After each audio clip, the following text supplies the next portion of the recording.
What you're probably not getting is the movement that you want of the diaphragm. Hey guys, Greg Chaplin here, physical therapist and strength and conditioning specialist. And in this video, we're going to talk about the most common ribcage movement mistake that I see when people do breath work. We'll talk about what the problem is, why it matters, and how to fix it. So without further ado, let's go ahead and jump right in.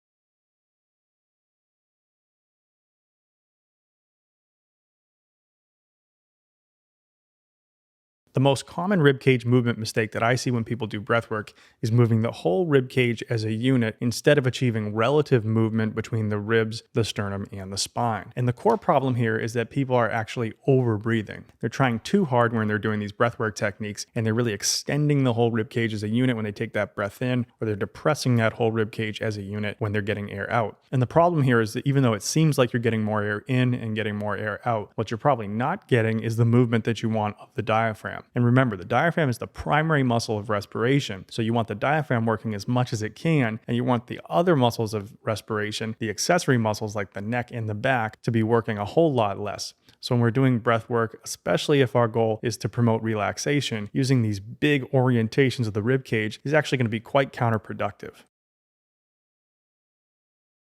So the solution here is actually quite simple. We want to breathe less aggressively and focus more on the duration that we're using. So if we maintain an upright position in the sternum and a relatively upright position in the spine, then we do gentle, long inhales and exhales, what we'll end up getting is relative movement of the ribs to the sternum and the spine. So the sternum and the spine, yes, they'll move as well, expanding to the front and to the back as we take that breath in, but we won't see these big movements of the whole rib cage. And what that will allow is actual movement of the ribs relative to the sternum and the spine, as well as optimal movement of the diaphragm. This is also going to reduce that superficial and accessory muscle activity, so we won't be over-recruiting muscles such as the back or the neck. This means that not only are we going to promote optimal movement of the diaphragm, which is going to help us to manage those internal pressures, but it's also going to help us to promote a relaxation response. So if we want to have relaxation be a byproduct of our breath work, then we want to make sure that we're not over breathing and moving that whole rib cage as a unit up and down.